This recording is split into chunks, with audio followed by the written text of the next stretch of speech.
স্বাগত সবাইকে তাওয়াংয়ের আধ্যাত্মিক পরিবেশকে বিদায় জানিয়ে আজ আমাদের গন্তব্য বোমডিলা। আজকের ভিডিওটা একদম স্পেশাল, কারণ পুরো রাস্তার ভিউ জাস্ট অসাধারণ। পাহাড়ি নদী, সেলা টানেল আর মেঘের লুকোচুরি দেখতে দেখতে আজ আমরা পথ চলব। রাস্তা কেমন, কোথায় থামবেন, সব তথ্য আজকের ব্লগে পেয়ে যাবেন। প্রায় 175 কিলোমিটারের এই দীর্ঘ পাহাড়ি রাস্তা শুধু একটা পথ নয়, এটা প্রকৃতির এক জীবন্ত ক্যানভাস। সব কিছু আজ আপনাদের খুব কাছ থেকে দেখাবো, সঙ্গে থাকুন, ভিডিওটি সম্পূর্ণ দেখুন। সবাইকে সুপ্রভাত জানিয়ে শুরু করি আজকের ভ্রমণের গল্পে। আজ 14 মে 2026, আজ বৃহস্পতিবার। এখন আমরা রয়েছি তাওয়াংয়ে। আমরা তাওয়াং থেকে রওনা দিচ্ছি বোমডিলা। আমাদের বাস রেডি, আমাদের ঘড়িতে বাজে 7:02। আমরা এখন গাড়ি ছাড়ছি। যাওয়ার পথে আমরা সেলা টানেলটা দেখবো। Good morning.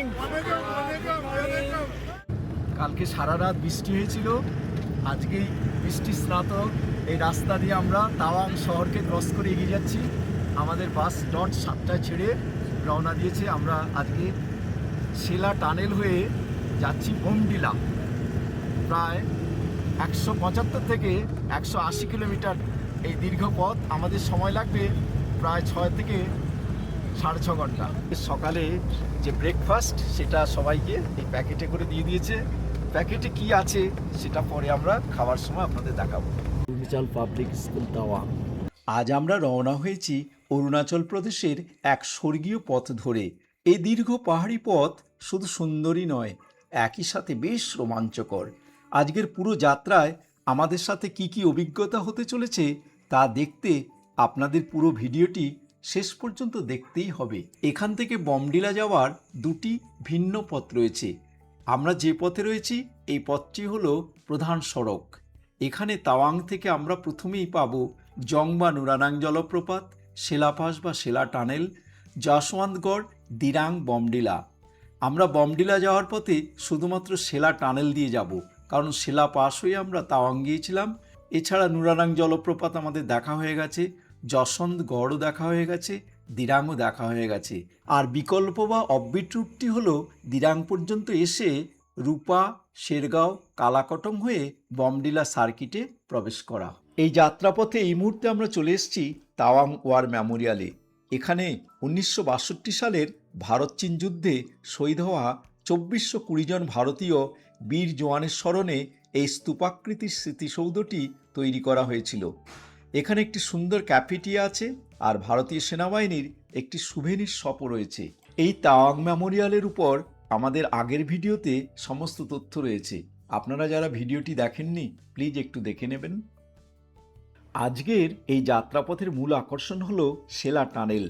সেলাপাসের ঠিক নিচ দিয়ে তৈরি হয়েছে এই নবনির্মিত দীর্ঘতম দ্বিলেনের সুড়ঙ্গ পথটি। এটি 2024 সালে উদ্বোধন করা হয়। শীতকালে তুষারপাতের কারণে ওপরের সেলাপাস বন্ধ হয়ে গেলেও এই টানেলটি তাওয়াংয়ের সঙ্গে সারা বছর যোগাযোগ সচল রাখে। পাহাড়ি রাস্তা হওয়ায় এখানে প্রচুর খাড়া বাঁক রয়েছে। কোথাও রাস্তা খুব মসৃণ, আবার কোথাও মেঘ কুয়াশার কারণে সামনের রাস্তা দেখাই যায় না। দুপাশে সুন্দর সুন্দর উপত্যকা আর মাঝে মাঝে পাইন বন আর মেঘের খেলা আপনার সব ক্লান্তি ভুলিয়ে দেবে। সাবধানে গাড়ি চালানো এখানে অত্যন্ত জরুরি। এই পথটি হলো NH13। এই পথেই রয়েছে অত্যন্ত সুন্দর এবং দর্শনীয় স্থানগুলো। আমাদের সামনে রয়েছে বিভান্তা 5 স্টার হোটেল। দেখুন, এই দেখুন ডান দিকে পাইন গাছ আর এখানে একটা ছোট্ট মন্দির করে রেখেছে, বুদ্ধ মন্দির। আজকে তাওয়াংয়ে সকালবেলা তাপমাত্রা ছিল 8 ডিগ্রি। সকালবেলা একটু কম ছিল, দেখা যাক। আমরা যাচ্ছি বোমডিলা। বোমডিলাতে তাপমাত্রা কত হয়, কাছাকাছি হয়তো হবে। ও 867 এর মতোই হবে না? আমাদের ড্রাইভার সাহেব যাচ্ছে, আসামের লোক। আপনারা আসাম থেকে গাড়ি নিতে পারবেন, ওর গাড়ি আছে। ফোন নাম্বার আমি দিয়ে দেবো স্ক্রিনে। অরুণাচল প্রদেশের সমস্ত জায়গায়, বিশেষ করে তাওয়াংয়ে আবহাওয়ার দ্রুত পরিবর্তন হয়। এই আলো, এই অন্ধকার। একটু আগে কুয়াশায় একদম আচ্ছন্ন হয়ে পড়েছিল চারদিকে, এখন আবার আস্তে আস্তে পরিষ্কার হচ্ছে। মনে হচ্ছে সূর্য উঠলেও উঠতে পারে, তবে বৃষ্টি মনে হচ্ছে আর আসবে না, যদিও হালকা মেঘ আছে আকাশে। থাকে বুদ্ধিক গেট, সেই গেটগুলো সবাই এখানে বুদ্ধিস্ট। একটু বাঙালি আছে, প্রচুর আছে। ওরা কি করে? একটু ये दुकान मतलब होटल जितना भी टावांग का होटल है ना, হ্যাঁ, वो लोकल से ज़्यादा बेंगोली लोग ही ज़्यादा है। আমাদের ড্রাইভার সাহেব বলছে এই তাওয়াংয়ে যে হোটেলগুলো আছে বাঙালিদের হোটেলের ভিড় কেন হয়, বাঙালিরা ভালো রান্না করতে পারে। আর একটা কারণ আছে, বাঙালিদের তৈরি মিষ্টি প্রত্যেকেরই খুব স্বাদ লাগে, সেই জন্য এখানে বাঙালি হোটেলগুলো খুব রমরমাভাবে চলছে। এবং বলছে আমরা যে বোমডিলা যাচ্ছি সেখানে বাঙালি দোকান আছে, বাঙালি হোটেল প্রচুর দেখতে পাবো। চলুন আমরা সেগুলো আপনাদের সামনে তুলে ধরবো।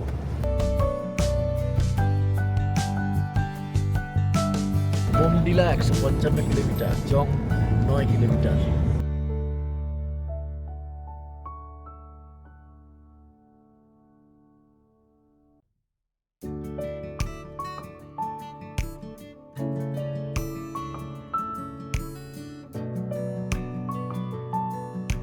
অরুণাচল প্রদেশে আজকে ডিজেলের দাম 82 টাকা 17 পয়সা আর পেট্রোলের দাম 93 টাকা। চারদিকের পরিবেশটা আপনাদের দেখাচ্ছি। এখানে একটা হিন্দু হোটেল আছে আর এই পাহাড়ের উপর দেখুন।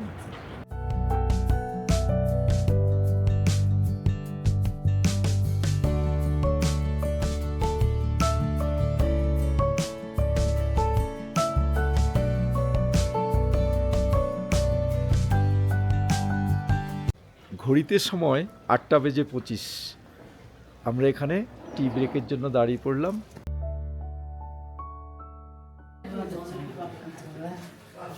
আমাদের সকালের টিফিন কলা, বিস্কুট, পাউরুটি, কেক আর ডিম। জেনে নেব এই নতুন ধরনের উনুনের সিস্টেম কি है। ये आग जलाने का है सर। হ্যাঁ, আগ জ্বালাতে হয়। हाँ, और यहाँ पे पानी गर्म होता है। हाँ। सामने में बैठ के हम लोग हीटर जैसा इसको सेक सकते हैं। আর बाहर जाता धुआं है। यहाँ से बाहर जाता है। আচ্ছা আচ্ছা। এখানে কিছু সহযাত্রী বন্ধুর গ্রুপ ফটো তোলা হচ্ছে। বিরতি শেষ হয়ে গেল, এখন আমাদের ঘড়িতে প্রায় 9টা বাজতে চললো। এখন আমরা আবার বোমডিলার উদ্দেশ্যে যাচ্ছি।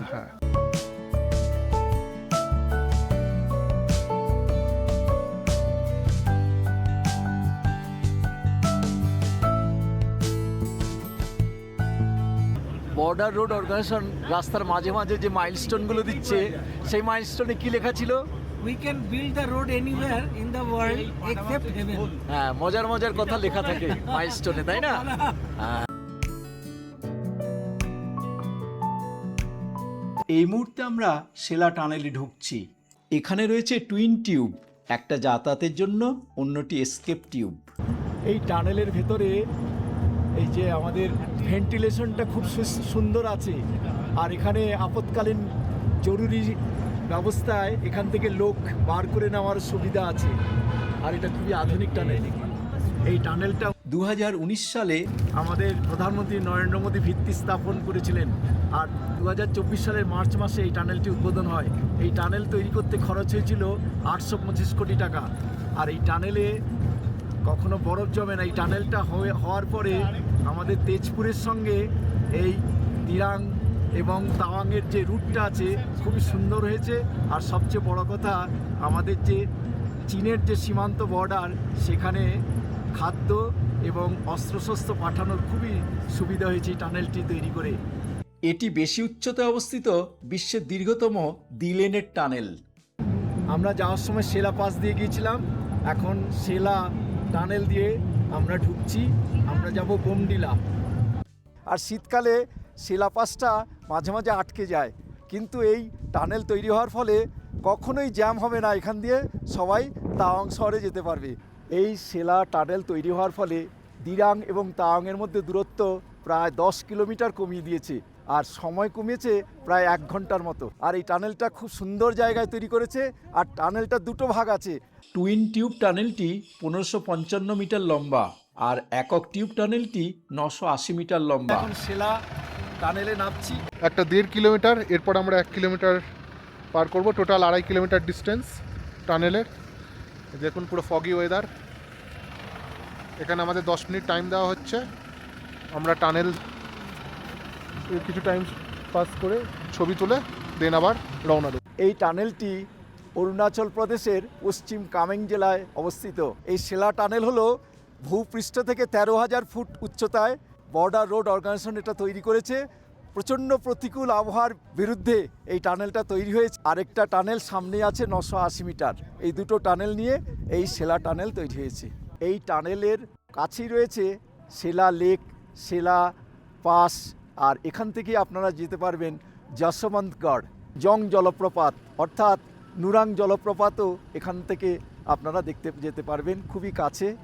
এই টানেলটি শুধুমাত্র সময় বাঁচায় না, আমাদের অরুণাচল প্রদেশের সৌন্দর্যকে উপভোগ করার এই সুন্দর ব্যবস্থাকে আমরা কুর্নিশ জানাই। কোথা থেকে? পূর্ব মেদিনীপুর। কি নাম?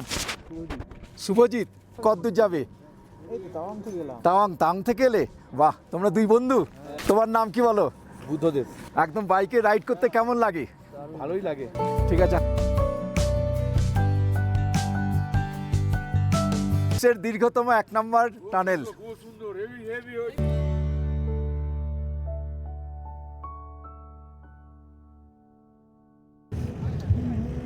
सेकंड टनल है सामने।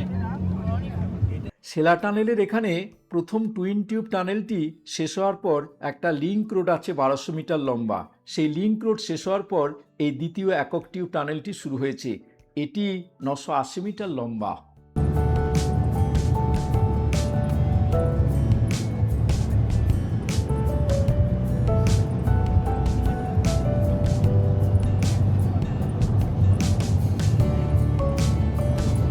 অনেকে বলে এই সমস্ত টানেলগুলো আমাদের পাহাড়ের ক্ষতি করছে। তোমার কি মনে হয় এই সেলা টানেল করার ফলে এই ল্যান্ডস্লাইড হচ্ছে, না আগে থেকে এখানে হয়? आगे देखिए আর কত দূর আছে বমডিলা? 3 घंटा এখনো 3 ঘন্টার রাস্তা। 100 किलोमीटर बाकी है। আচ্ছা, কেমন লাগছে রাস্তায় যেতে যেতে? सुंदर खूब सुंदर। এনজয় করছেন তো? হ্যাঁ হেভি এনজয়। কুয়াশার চাদরে পাহাড় এবং রাস্তা ঢেকে গেছে। কিছুক্ষণ বাদে বাদে আবহাওয়া খুবই পরিবর্তন হয়। পরিবর্তনশীল এখানকার জলবায়ু আবহাওয়া। এই পরিষ্কার, এই অন্ধকার। এটা হলো বৈশাখী মিলিটারি চেকপোস্ট, যা যাওয়ার পথে আমরা দেখে নিয়েছি। এই যে গৌহাটি, তেজপুর, বমডিলা 85 কিলোমিটার। আমাদের আর 85 কিলোমিটার দূরে বমডিলা। यहाँ से आएगा सांगे आर्मी कैंप। अच्छा, वैसे के पार करके सांगे आर्मी कैंप आएगा। हाँ, उसके बाद आएगा रामा कैंप, अच्छा, वो एक मार्केट एरिया है। उसके बाद आएगा दिरांग। दिरांग पार करके 36 किलोमीटर है बोमडिला।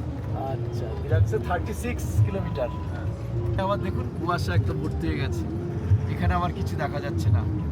খুবই পরিবর্তনশীল এখানকার আবহাওয়া। এই ভালো তো এই খারাপ। তবে খুবই রোমাঞ্চ লাগছে এই চ্যালেঞ্জিং রাস্তা দিয়ে যাতায়াতের। আকাশ পরিষ্কার হয়ে গেছে।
এখানে 82 টাকা 18 পয়সা রেট।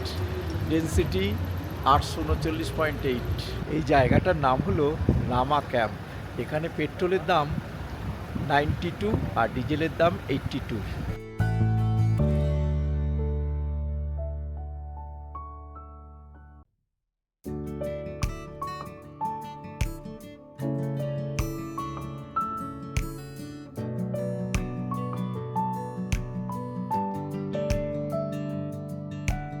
এটি হলো দিরাং উপত্যকা। এখানকার আবহাওয়া তাওয়াংয়ের চেয়ে অনেকটাই গরম এবং মনোরম। নিচে দিরাং নদী বয়ে চলেছে, পাহাড়ের গায়ে ছোট ছোট বাড়ি আর আপেল বাগান এই জায়গার সৌন্দর্য অনেকাংশে বাড়ি দিয়েছে। এখান থেকে বমডিলার দূরত্ব প্রায় 42 কিলোমিটার। আমাদের এই টেম্পো ট্রাভেলারে প্রায় 1.5 ঘন্টার মতো সময় লাগবে। যাই হোক, আমরা এখনও NH13 ধরে এই পাহাড়ি আর আঁকাবাঁকা রাস্তার মধ্যে দিয়ে এগিয়ে চলেছি। অরুণাচল প্রদেশের দিরাংয়ের বুক চিরে বয়ে চলা এই দিরাং নদী যেন এক জীবন্ত ক্যানভাস, যার শান্ত নীল জল আর চারপাশের সবুজ পাহাড় যে কোনো ভ্রমণ পিপাসুর মন জুড়িয়ে দেয়।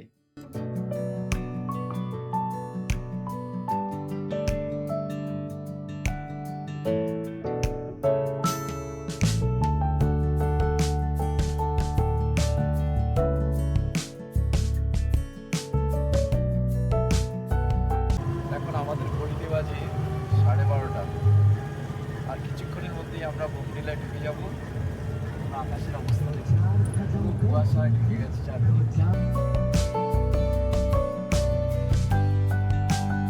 আমাদের ঘড়িতে এখন 1:45 বাজে। দেখুন রাস্তার কি অবস্থা, একদম পুরো কুয়াশাচ্ছন্ন, রাস্তা কিছুই দেখা যাচ্ছে না।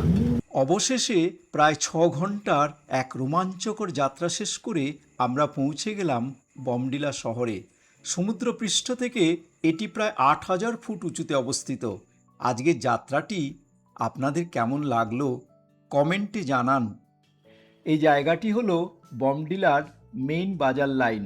আমাদের হোটেলের নাম হলো হোটেল সেপাল ইয়াংজুম। এটি হলো হোটেলের রিসেপশন। আমাদের ঘড়িতে এখন 1:05। আমরা চলে এসেছি বমডিলা। আমাদের গাড়ি ছেড়েছিল একদম পুরো 7টায়। বমডিলায় আমরা পৌঁছে গেলাম 6 ঘন্টায়। এখানে চাবি দিচ্ছে। এখানে ডলফিনের সবসময় লটারির মাধ্যমে হয়। লটারি হচ্ছে এই যে চাবি উল্টো করে রেখেছে, যে যেটা নেবে। আমরা লটারিতে চাবি তুললাম 158। 158। চলুন ঘরটা এবার আপনাদের একটু দেখিয়ে দিই। এটা হলো ডাবল বেডরুম আর সমস্ত কাঠের খুব সুন্দর ফার্নিচার করা চারদিকে, আর সামনে রয়েছে একটা ব্যালকনির মতো জায়গা, কাঁচের খুব সুন্দর জায়গা। এখানে রয়েছে টেবিল, 2টো টেবিল রয়েছে বড় সাইজের, আর এই দিকটায় রয়েছে সোফা সেট। ছোট্টখাট্ট কাঠের ফার্নিচারে খুব সুন্দর ঘর। আর এটা হলো ওয়াশরুমটা আপনাদের একবার দেখিয়ে দিই। এটা হলো, এখানে একটা ওয়েস্টার্ন কোমোড রয়েছে, আর রয়েছে গিজার আর বেসিন, সমস্ত কিছু মোটামুটি রয়েছে পরিষ্কার পরিচ্ছন্ন। আর দেখা যাক কেমন হয়। এখানে শুনেছি লোডশেডিংয়েরও একটু প্রভাব আছে। যাই হোক, দেখা যাক কেমন হয়। মোটামুটি ভালোই ঘর পেয়েছি আমরা। আজকের ভিডিও এই পর্যন্ত। আপনারা যারা ভিডিওটি এতক্ষণ ধরে দেখলেন তাদের জানাই অসংখ্য ধন্যবাদ। পরে ভিডিওতে আবার দেখা হবে। সবাই ভালো থাকবেন, সুস্থ থাকবেন এবং ভালো রাখবেন। নমস্কার।